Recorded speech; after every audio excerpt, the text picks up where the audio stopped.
السلام علیکم ورحمۃ اللہ وبرکاتہ۔ یہ تقریر آپ دعوت قرآن و حدیث چینل سے سماعت فرما رہے ہیں۔ تمام اکابر جید علماء اہل حدیث کی تقریروں کا واحد چینل دعوت قرآن و حدیث۔ دعوت قرآن و حدیث۔ السلام علیکم ورحمۃ اللہ وبرکاتہ۔ پیاس سے نڈھال ایک مکان کے دروازے پہ جا کے گر پڑے، چیخ کی آواز گھر والوں تک پہنچی، ایک بڑھیا اندر سے باہر آئی، دیکھا کہ مسلم ابن عقیل جس کے ہاتھ پہ کل ہزاروں نوجوان موت کی بیعت حسین کے لیے کر رہے تھے، آج زخمی پڑا پانی پانی چلا رہا ہے، کوئی منہ میں پانی ڈالنے کے لیے تیار نہیں۔ جلدی سے اندر گئی، روئی کا پاہا لیا، منہ سے خون صاف کیا، پانی کے چھینٹے دیے، مسلم ابن عقیل کو ہوش آیا، آنکھوں میں آنسو آ گئے۔ بڑھیا مجھ کو پناہ نہ دو، فاطمہ کے بیٹے کو پیغام پہنچا دو کہ کوفے نہ آئے، ان سے بڑی بے وفا شے کوئی نہیں ہے۔ کوئی ان کو جا کے کہہ دے، روک دے حسین کو، میرے ساتھ جو ہو چکا ہو چکا، حسین پلٹ جائے۔ جن شیعوں نے اس کے باپ سے وفا نہیں کی تھی، اس کے بھائی سے وفا نہیں کی تھی، آج اس سے بھی وفا کرنے کے لیے تیار نہیں۔ بڑھیا نے جلدی سے دروازہ کھولا، اندر لے گئی، پانی پلایا، کھٹکا ہوا، بیٹا جاگ اٹھا، کہنے لگا ماں یہ اندر کھٹپٹ کیا ہو رہی ہے؟ کیا ہو گیا ہے؟ ڈرے ہوئے تھے نا کہ کہیں ہتھوڑا گروپ نہ آ جائے۔ یہ مومن ہے، یہ مسلمان ہے جنہیں دیکھ کے شرما ہے یہود۔ بزدل بنا دیا ہے اس قوم کو ہمارے حکمرانوں نے، نشہ پلا پلا کے، ان کی خودی کو مار مار کے، ان کی آزادی کو چھین چھین کے ان کو بزدل بنا دیا ہے۔ سارا شہر بھرا ہوا 40 لاکھ آدمیوں کا، ایک ہتھوڑے والا آ گیا ہے، سارے شہر والے اس طرح گھسے ہوئے جس طرح چوہے بل میں گھسے ہوتے ہیں۔ ماری ہے غیرت، دو لوگوں نے سن لو، کہتا ہوں وہی بات سمجھتا ہوں جسے حق، کہ میں زہر ہلاہل کو کبھی کہہ نہ سکا کن، اپنے بھی ہیں ناراض اور بے گانے بھی ناخوش ہو جائیں۔ اس قوم کی حمیت و غیرت کو دو قسم کے حکمرانوں نے کچلا ہے۔ ایک ان حکمرانوں نے جنہوں نے اپنے اقتدار کی بساط بچانے کے لیے ان کی غیرت کو مارا، ایک ان حکمرانوں نے جنہوں نے ہر ایرے گہرے موقع پہ مردہ پرستی کو رواج دے کے یہ تاثر دیا کہ ہم مردوں سے ڈرنے والی اور مردوں کو پوجنے والی قوم ہیں، اور مردوں کو پوجنے والے کبھی زندوں کا مقابلہ کر سکتے نہیں ہیں، مردوں کے پجاری۔ یہ وزیر غسل دے رہا ہے، اس وزیر کا چہرہ دیکھو جس طرح ٹوٹا ہوا گھڑا ہوتا ہے، کہتے ہیں بڑا شریف ہے، اس کے نام کا حصہ شریف ہے۔ میں نے کہا اگر اس کے نام کی وجہ سے اس کی شرافت کی گواہی دیتے ہو تو بابرہ شریف نے کیا جرم کیا ہے؟ اس کی شرافت کی گواہی دیتے ہو تو بابرہ شریف نے کیا جرم کیا ہے؟ اس کے نام کا حصہ بھی تو شریف ہے، شرم نہیں آتی؟ یہ وزیر ہیں، ان مردہ پرستوں نے زندوں کی مدد کیا کرنی ہے؟ زندوں کے کام 10 من عرقے گلاب سے ایک قبر کو غسل دیا ہے، پی جاؤ اس عرقے گلاب کو تاکہ تمہاری رہی صحیح غیرت بھی مر جائے۔ یہ حالت ہے ہمارے وزیروں کی، یہ حالت ہے ہمارے حکمرانوں کی۔ ان حکمرانوں کے دور میں اگر رعایا ہتھوڑوں سے نہیں ڈرے گی تو اور کس سے ڈرے گی؟ ڈرنا ہی چاہیے۔ اس بڑھیا نے مسلم ابن عقیل کو اندر جگہ دی، بیٹے نے کھٹپٹ کی آواز سنی، پوچھا اماں کون ہے؟ بڑھیا کہتی ہے کوئی نہیں کوئی نہیں۔ اس نے کہا مجھے آواز آئی ہے۔ اس نے کہا تیرا وہم ہے۔ بڑھیا چھپاتی ہے، بیٹا انکار کرتا ہے، اصرار کرتا ہے۔ آخر دروازہ کھولا، دیکھا سامنے مسلم ابن عقیل بیٹھا ہے۔ بڑھیا کی آنکھوں میں آنسو آ گئے، کہنے لگی او ظالمو، کل تک اس کے نام کے نعرے لگاتے، اس کے ہاتھ پہ بیعت کرتے تھے، آج اس کو مارنے کے لیے دوڑتے ہو؟ خدا کا خوف کرو، یہ رسول کے نواسے کا نمائندہ اور رسول کے بھائی کا بیٹا کوئی ظلم نہ کراؤ. اس نے جلدی سے آگے بڑھ کے ہاتھ کو بوسہ دیا. اس نے کہا میں تو جانوروں کے پیر چومنے والا ہوں, یہ تو انسان ہے. میں تو بڑا فرما بردار خادم خدمت گزار, ہاتھ چومے پاؤں چومے. کہنے لگا ہمارے تو بھاگ جاگ اٹھے, ہمارے گھر میں نارائن آ گئی, ہمارے گھر میں دیوتا آ گئے. ماں بیچاری دھوکہ کھا گئی. اس نے کہا ہاں کسی کو بتلا نہیں. کہا ماں ایسی بات کیا کرتی ہو. تھوڑی دیر گزری کہ بیٹے صاحب وضو کرنے لگے. اس نے کہا کیا بات ہے, ابھی تو فجر کی اذان بھی نہیں ہوئی. کہنے لگا ماں شکرانے کے طور پہ تہجد پڑھنے لگا ہوں, آج رسول کے نواسے کا ہرکارہ ہمارے گھر آیا ہے. کے طور پہ تہجد پڑھنے لگا ہوں, آج رسول کے نواسے کا ہرکارہ ہمارے گھر آیا ہے. ماں بڑی خوش ہوئی, آج تہجد پڑھنے لگا ہے. کہتا ہے ماں جی چاہتا ہے مسجد میں جا کے پڑھوں نفل, اس مسجد میں جس مسجد کو اس کے چچا علی نے بنوایا ہے. ماں نے دروازہ کھولا, وضو کر کے سیدھا گورنر ہاؤس پہنچا. عبید اللہ ابن زیاد کو کہنے لگا آؤ میں تمہارا شکار اپنے گھر میں پھنسا کے آیا. ان کی حالت یہ, حضرت مسلم ابن عقیل شہید ہوئے. قافلہ حسین مکہ سے رخصت ہو چکا ہے, چند منزل فاصلہ طے کیا. حسین کو خبر ہوئی مسلم ابن عقیل اس طرح بے یار و مددگار, بے کسی اور بے بسی کی موت مارے گئے ہیں. پلٹنے کا ارادہ کیا, جاؤ کوئی ماں کا لال دکھاؤ تو صحیح جو اس کا انکار کرے. حسین نے پلٹنے کا ارادہ کیا. مسلم ابن عقیل کے بھائی بیٹھ گئے, کہنے لگے حسین ہمارا بھائی مرا ہے, ہم پلٹنے کے لیے تیار نہیں ہیں. حسین نے دیکھا یہ پلٹنے پر آمادہ نہیں, فرمایا اگر تم پلٹنے پر تیار نہیں تو میں بھی نہیں پلٹتا. چلا قافلہ کوفے میں. اب جتنی تلواریں ہیں وہ عبید اللہ ابن زیاد کے ساتھ ہیں. لوگ وہی لوگ جو کل تک حسین حسین کا نعرہ بلند کر رہے تھے, آج یزید یزید کے نعرے بلند کر رہے ہیں. اور ابھی کئی منزل دور کربلا میں نہیں پہنچے. 10 تاریخ کی صبح 10 بجے کہ ادھر سے عبید اللہ ابن زیاد اپنا لشکر لے کے آ پہنچا. حسین نے نظر اٹھائی, دیکھا لشکر میں کوئی بھی شامی نہیں, سارے کوفے کے لوگ. کہا کیوں آئے ہو؟ کہا حسین تجھ سے لڑنے کے لیے آئے ہیں. حسین نے بوری بھری ہوئی خطوں کی اٹھائی, ایک ایک کا نام لیا. تم میں تمہارا فلاں سردار موجود ہے؟ اس نے کہا موجود ہے. فرمایا یہ تم ہی نے خط لکھ کے مجھ کو بلایا تھا؟ کہا بلایا تھا, غلطی ہو گئی تھی. کہا اگر غلطی ہو گئی تھی تو اب کم از کم گھر میں بیٹھے رہتے, مجھے میرے خلاف لڑنے کے لیے تو نہ آتے. ایک ایک کا نام لیا. پھر بات بڑی, کہا اپنے سردار کو بلاؤ. اس طرف سے کمانڈر آگے بڑھا, کیا بات ہے؟ کہا میری 3 شرطیں ہیں. مجھ کو واپس پلٹ جانے دو. مجھ کو واپس, سنا بات, کہا مجھ کو واپس, میں مکے واپس چلا جاتا ہوں, مجھ کو چھوڑ دو. کہا یہ ممکن نہیں ہے. کہا پھر مجھے بارڈر پہ بھیج دو, کافروں کے خلاف لڑتا ہوا شہید ہو جاؤں گا. میں کسی حکومت کسی خلافت سے تعرض نہیں کرتا, بارڈر پہ چلے جاتا ہوں. کہا یہ بھی منظور نہیں ہے. تیسری بات, کہا مجھ کو یزید کے پاس لے چلو, جو وہ میرے ساتھ فیصلہ کرے گا مجھے منظور ہوگا. اس نے کہا ہم کو یہ بھی منظور. سمجھ میں آ رہی ہے؟ 3 مطالبے کوفیوں نے تینوں مسترد کر دیے, اور اسی لیے ہم حسین کی شہادت کو شہادت سمجھتے ہیں. کیوں؟ اس لیے کہ حسین لڑنے کے لیے تیار.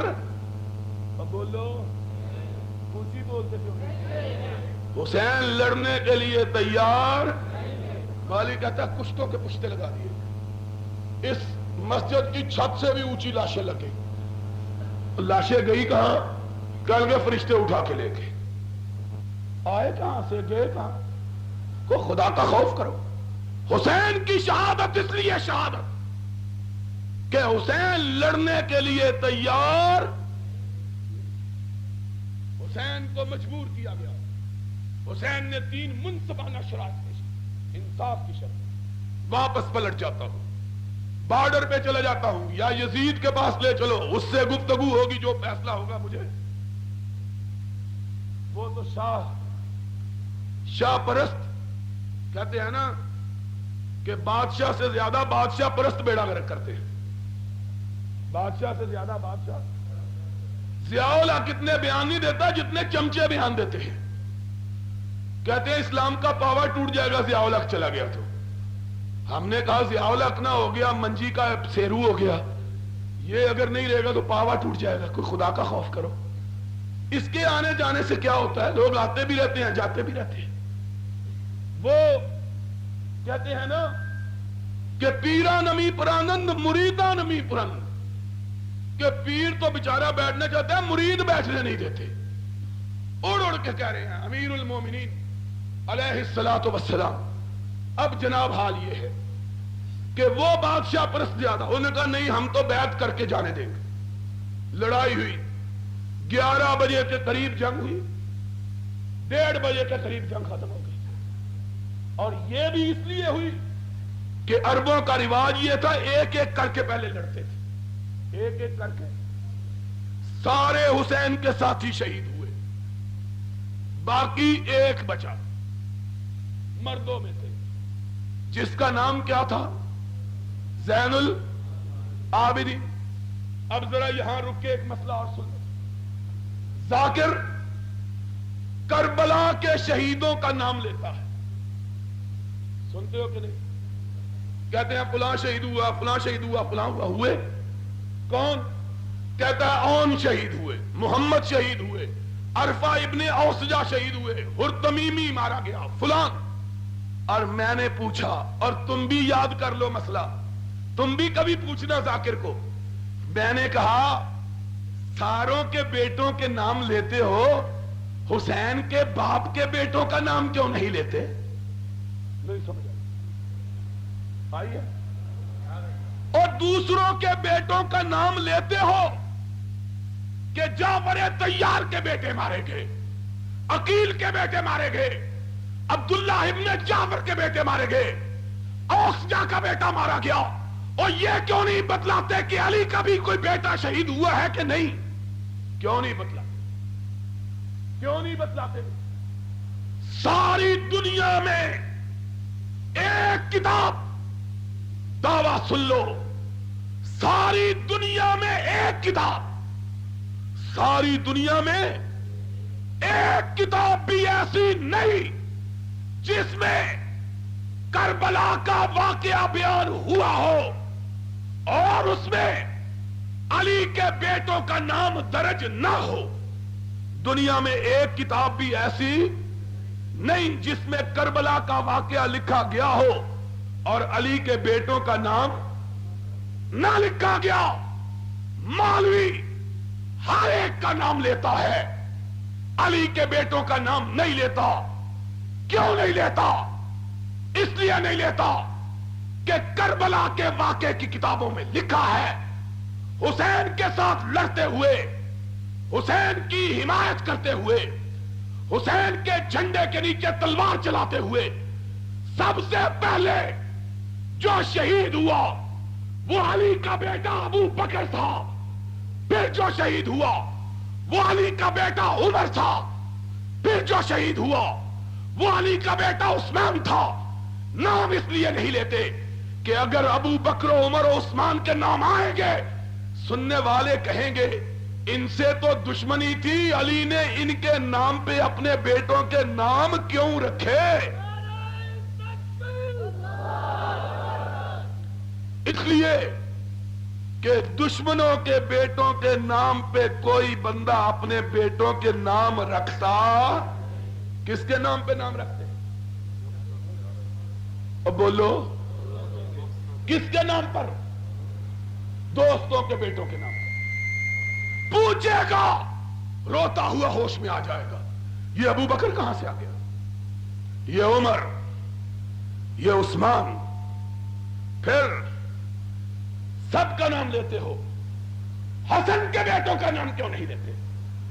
کربلا کے جو شہید ہوئے ان میں حسن کا بیٹا ابو بکر تھا، حسن کا بیٹا عمر تھا، حسن کا بیٹا عثمان تھا، سب کے نام لیتے ہو، اصغر اکبر یہ تم نے نام رکھے، جاؤ کسی پرانی معتبر کتاب میں اصغر اکبر کا نام دکھاؤ۔ جانتے ہو نام کیوں رکھے؟ چھپانے کے لیے کہ حسین کا جو پہلا بیٹا شہید ہوا، حسین کا اپنا بیٹا اس کا نام ابو بکر تھا، حسین کا جو دوسرا بیٹا شہید ہوا اس کا نام عمر تھا، حسین کا تیسرا بیٹا شہید ہوا اس کا نام عثمان تھا۔ اگر یہ تکرار ہوگی، ابو بکر ابن علی، ابو بکر ابن حسن، ابو بکر ابن حسین، عمر ابن علی، عمر ابن عثمان، عمر ابن حسن، عمر ابن حسین، عثمان ابن علی، عثمان ابن حسن، عثمان ابن حسین، لوگ پوچھیں گے کہ اتنے نام کہاں سے آ گئے؟ یہ کہاں سے آ گئے؟ شہید ہوئے سب، باقی ایک بچا جس کا نام کیا تھا؟ علی، جس کا نام کیا تھا؟ علی زین العابدین رحمت اللہ ہے۔ بیمار تھے، انہی کو بیمار کربلا کہا جاتا ہے۔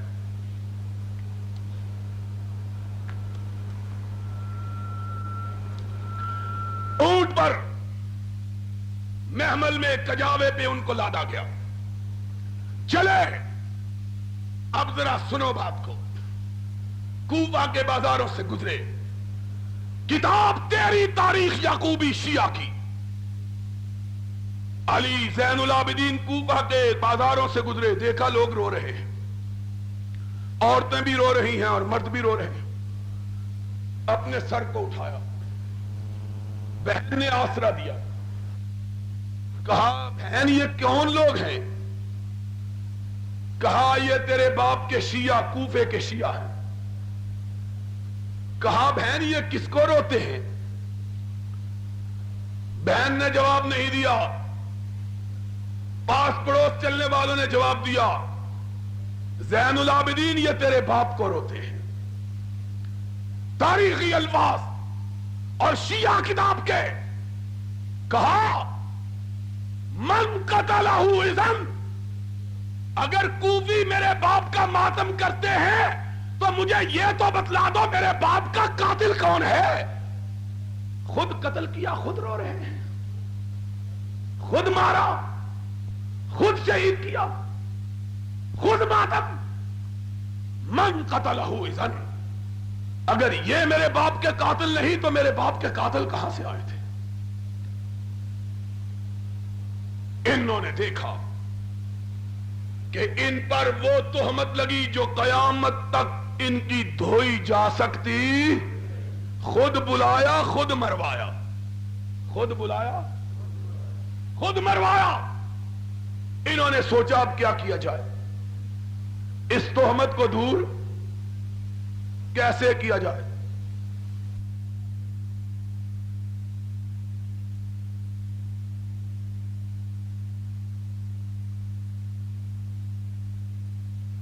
ہم نے نہیں مروایا، کس نے مروایا ہے؟ ابو بکر نے رضی اللہ تعالی۔ ہم نے نہیں مروایا، عمر نے مروایا ہے رضی اللہ تعالی۔ ہم نے نہیں مروایا، عثمان نے مروایا ہے رضی اللہ تعالی۔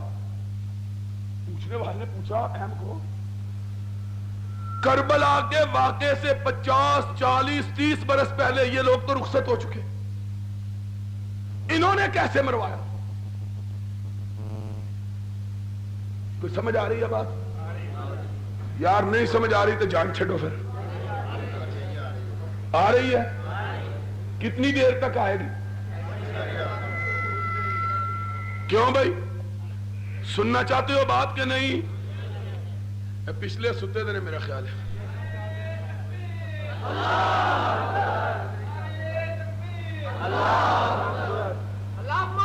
بس یار بس،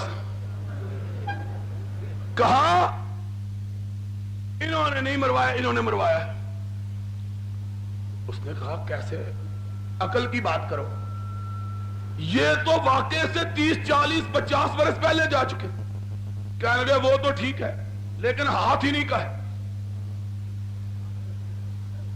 ہم نے کہا ان کا ہاتھ کیسے؟ کہنے لگے نہ یہ اس کے باپ سے خلافت چھینتے نہ یزید اس سے چھینتا، نہ یہ اس کے باپ سے خلافت چھینتے نہ یزید ان سے چھینتا۔ وہی میں نے کہا، کبھی کبھی کہا کرتا ہوں، کسی شاعر نے کہا تھا مگس کو باغ میں جانے نہ دیجو کہ ناحق خون پروانے کا ہوگا، کہ پروانہ جو شمع پہ جلتا ہے یہ پروانے کا شمع کا قصور نہیں، کس کا ہے؟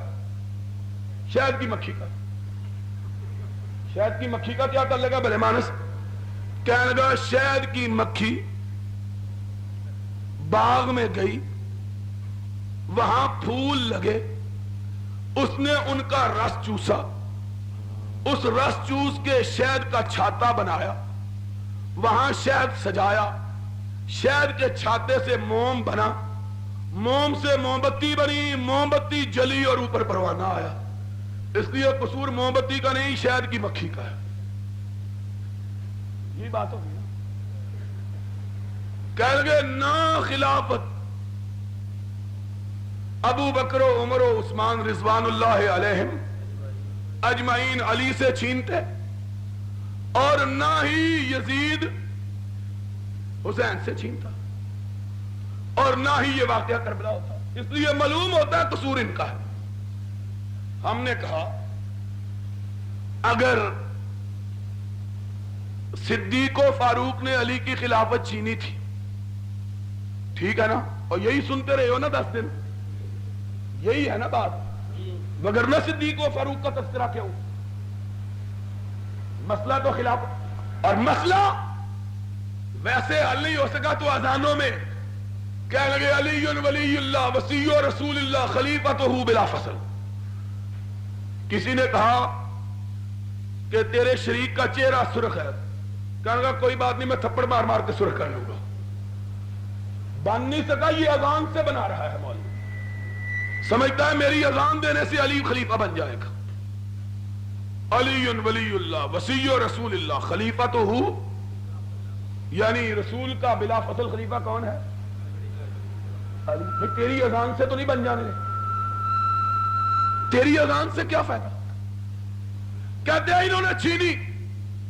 ہم نے کہا نقل کی بات بعد میں کریں گے، عقل کی بات پہلے سن لو۔ اگر انہوں نے چھینی تھی جس طرح یزید نے چھینی، تو حسین نے یزید کے خلاف خروج کیا تو باپ نے ابو بکر کے خلاف کیوں نہیں کیا؟ اگر نہیں سمجھائی، نہیں آئی، آئے گی تو جو میں کہاں گا آ گئی ہے، نہیں آئی۔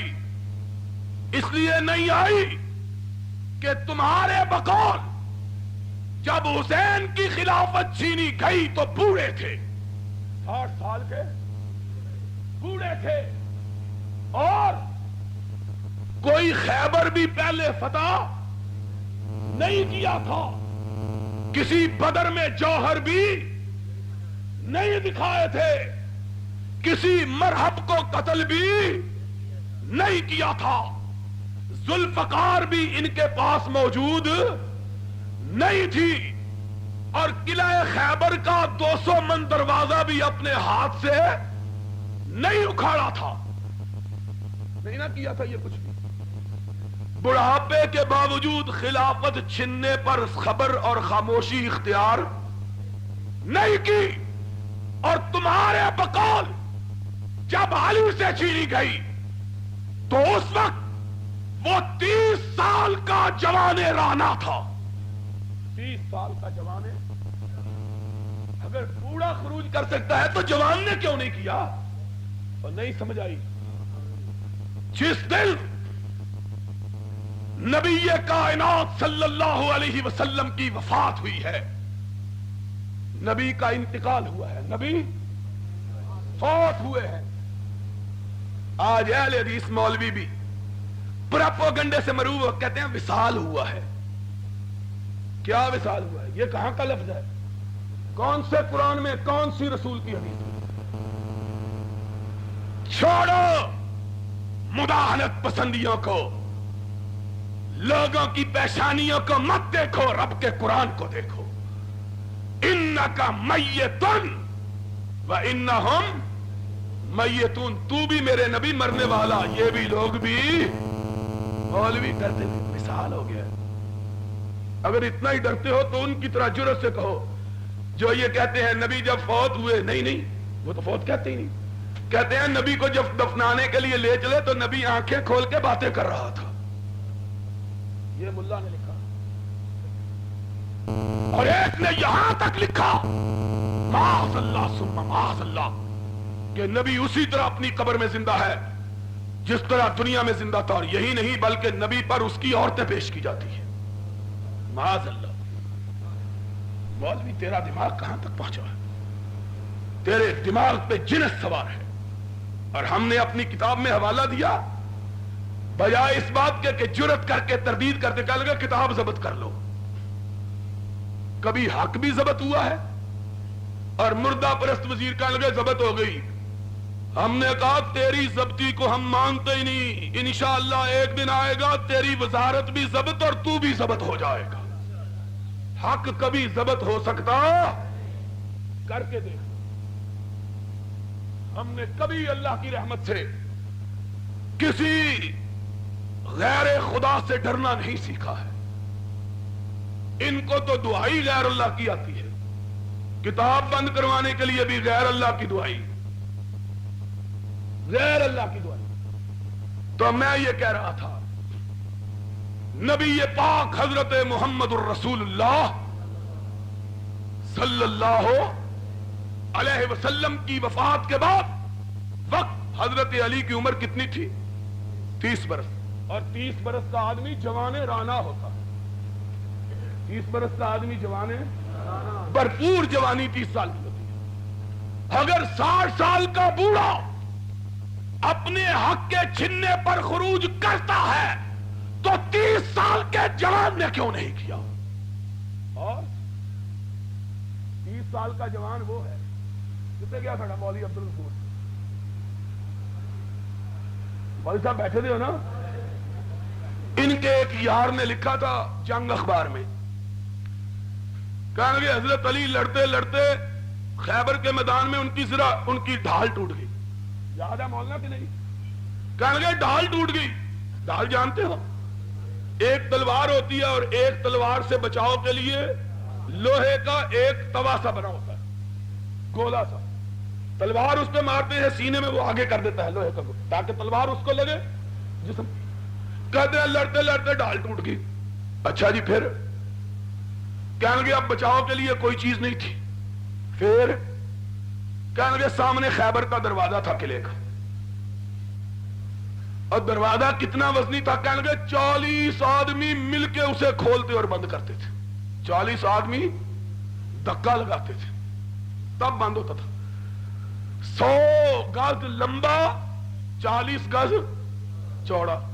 کوئی 100 من تو ہو گئے 200 من. ظاہر ہے حضرت علی نے دیکھا اور کچھ نہیں، وہ دروازہ ہے، کڑے میں ہاتھ ڈالا، بایاں ہاتھ ہلایا، زور سے دھکا دیا، دروازہ اکھڑ کے ہاتھ میں آ گیا. اس کو ڈھال بنا لیا، تلوار چلانے لگے. میرا بچہ جب میں پڑھ رہا تھا یہ واقعہ جنگ میں چھپا، ویسے تو شیعہ کتابوں میں ہے، سنیوں کی بھی تو مت ماری گئی ہے نا، اس نے بھی لکھ دیا. بدقسمتی سے وہ بریلوی نہیں تھا. اس نے یہ واقعہ لکھا. میرا بیٹا کہنے لگا ابو یہ 100 گز لمبا 40 گز چوڑا تلوار کہاں سے چلا رہے تھے؟ میں نے کہا بیٹا درمیان سے کھڑکی نکال لی تھی تلوار سے. میں نے کہا اگر عقل کی بات کرے تو آدمی گپ کیسے مار سکتا ہے؟ گپ تو تب مارتا ہے جب سارے سننے والے بیوقوف ہو. کہا اتنا بہادر. ہم نے کہا تمہاری بات مان لیں. جو اتنا بہادر تھا 200 من وزنی دروازہ ایک ہاتھ میں اکھاڑ لیتا تھا اس نے کیوں نہیں خروج کیا؟ اگر خلافت چھینی گئی ہوتی تو شیر خدا، فاتح خیبر، سارے مرحب، جنگ بدر کے ہیرو، مارکہ حنین میں جہاد کرنے والے اس علی کو خروج کرنا چاہیے تھا، کیوں نہیں کیا؟ بیٹے نے اگر کیا تو باپ نے کیوں نہیں کیا؟ اور باپ کی قوت کا عالم تیری کتاب تفسیر کے اندر لکھا ہوا ہے، ان کی تفسیر بھی دیکھ لگا، تیری تفسیر صافی میں لکھا ہے علی اتنا بہادر تھا، ایک دن ابو بکر نے کوئی بات کی، مزاج پہ ناگوار گزری، پاؤں زمین پہ مارا، زمین پہ زلزلہ طاری ہو گیا، زمین اس طرح ہلنے لگی جس طرح گھڑی جو پرانی ہوتی تھی اس کا پینڈولم ہلتا ہے، مدینے کی بستی اوپر سے نیچے اور نیچے سے اوپر، حضرت ابو بکر کا رنگ اڑ گیا، اڑنا ہی چاہیے تھا کہ نہیں؟ زمین اوپر کی نیچے، حضرت ابو بکر نے ڈرتے ڈرتے عمر کو کہا، عمر علی دے گوڈے پھڑ لے، نہیں تے آج ساری کائنات تباہ ہو جائے گی۔ آدھا منٹ اور گزر گیا، ساری کائنات میں کوئی مرد بھی زندہ باقی، حضرت عمر نے گوڈے پکڑ لیے، علی جان دیو، معاف کر دیو۔ حضرت علی نے دیکھا، کہنے لگا میری قوت کا پتہ چلا، کہنے لگے معافی دے دیو۔ حضرت علی نے پھر پاؤں مارا، زمین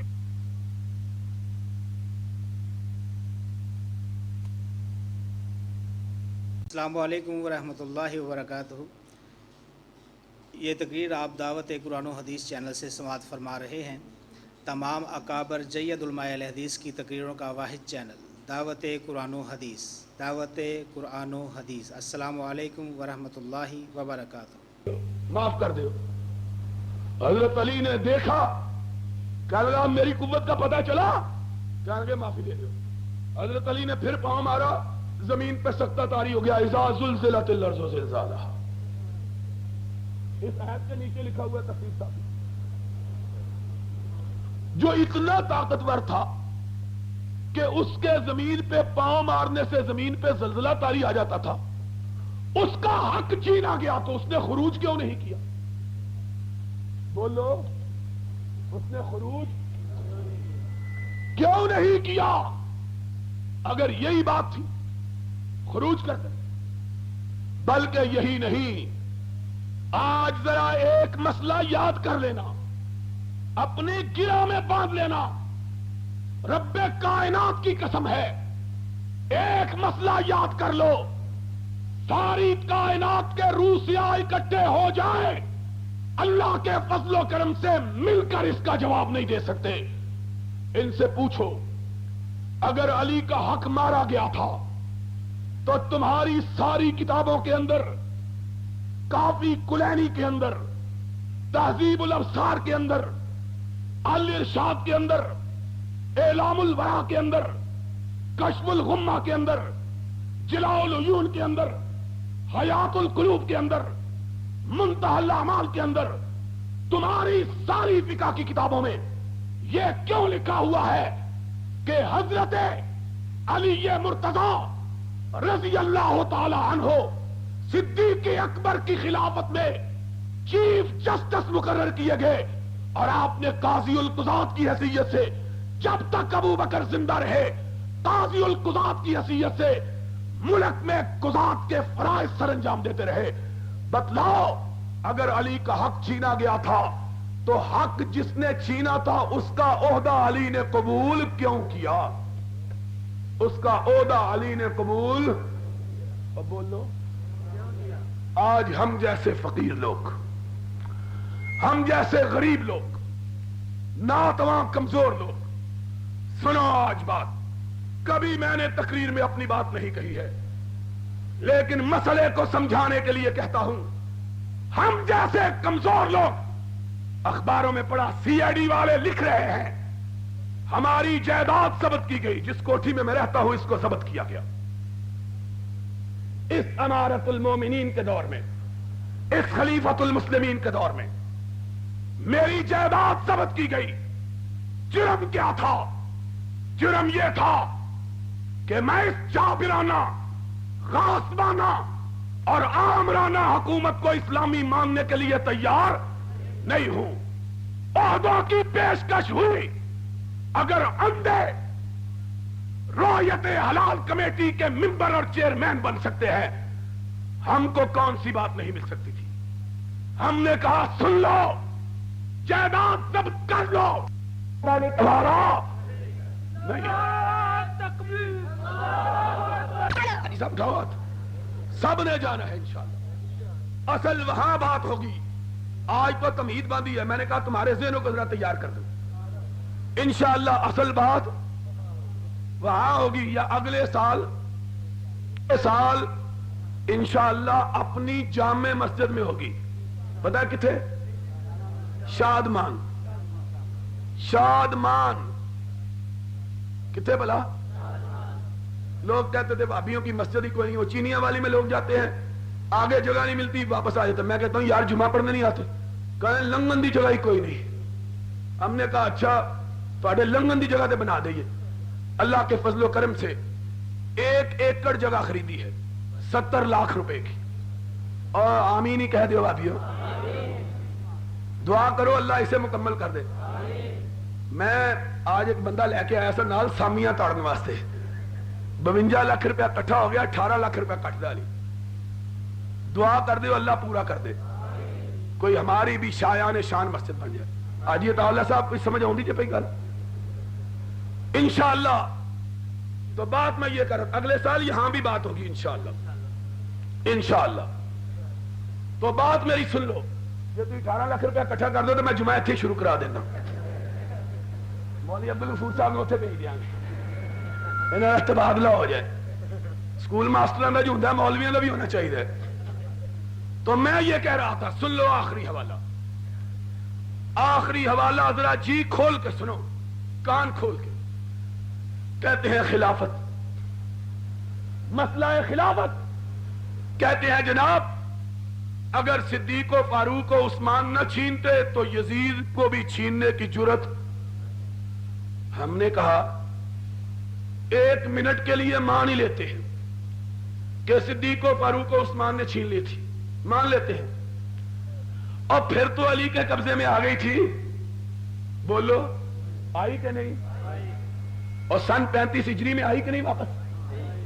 پھر حضرت علی کے حصے میں آئی، اور پھر کیا ہوا جب گھر میں آ گئی؟ پھر اٹھا کے معاویہ کو کیوں دے دیا تھا؟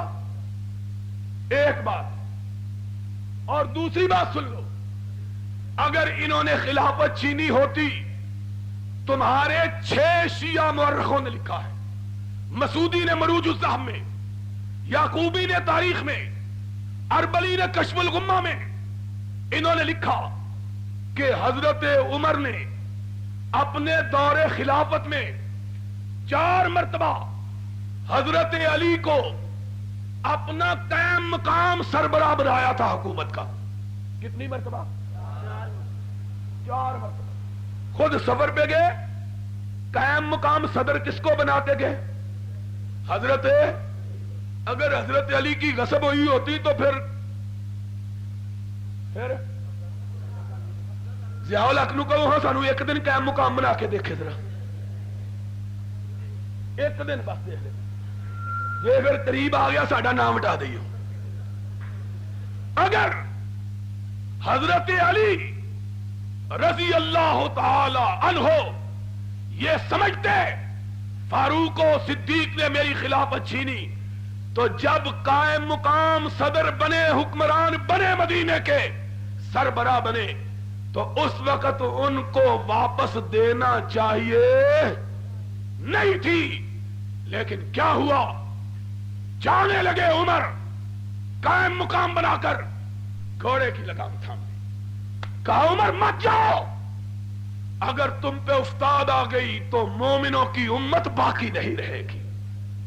انکا کل قطب للرحا، اے عمر تو چکی کے لیے اس کے کیل کی طرح اور تسبیح کے دانوں کے لیے ان کے امام کی طرح ہے۔ اگر امام موجود نہ ہو تو تسبیح کے دانے موجود۔ اگر علی ان کی خلافت کو درست نہ مانتے تو پھر حضرت علی کو ان کی اتنی خیر خواہی کی ضرورت نہیں تھی.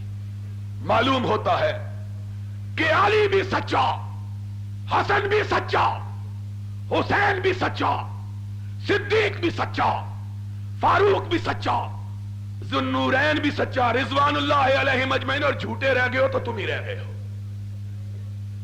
اگر ان کی آپس کی محبت، ایک دوسرے کا احترام نہ ہوتا، ایک دوسرے سے تعلقات نہ ہوتے تو کبھی اس طرح کے واقعات دنیا کی تاریخ میں موجود نہ ہوتے. اللہ سے دعا ہے اللہ ہمیں حقائق کو سمجھنے، حق پر عمل کرنے کو اپنے سینوں میں بسانے کی توفیق عطا فرمائے. وآخر دعوانا ان الحمدللہ رب العالمین. اے اللہ ہم سب کی خطاؤں سے درگزر فرما. اے اللہ ہم سب کے جرائم کی پردہ پوشی فرما. اے اللہ بیماروں کو شفا عطا فرما. اے اللہ نبی کے صحابہ کی محبت نصیب فرما. اے اللہ ہمیں اپنے پاک نبی کے صحابہ کے نقش قدم پر چلنے کی توفیق عطا فرما. اے اللہ ہمیں حق کی راہ پر چلنے کی توفیق عطا فرما. اے اللہ ہمیں اس طرح کی پاک مجلسوں میں شمولیت کی توفیق عطا فرما. اے اللہ جن نوجوانوں نے اس طرح کی مجلسوں کا انعقاد کیا، اللہ ان کی قسمتوں میں برکت عطا فرما. اللہ ہماری حقیر مسائی کو، اللہ جتنے حاضرین ہیں سب کی نیک حاجات پوری فرما. اللہ سب کی نیک خواہشات پوری فرما. اللہ ہمارے ملک کی حفاظت فرما. اللہ ہمارے ملک میں توحید و سنت کے علم کو بلند فرما. السلام علیکم ورحمۃ اللہ وبرکاتہ. یہ تقریر آپ دعوت قرآن و حدیث چینل سے سماعت فرما رہے ہیں. تمام اکابر جید علماء اہل حدیث کی تقریروں کا واحد چینل دعوت قرآن و حدیث. دعوت قرآن و حدیث. السلام علیکم ورحمۃ اللہ وبرکاتہ.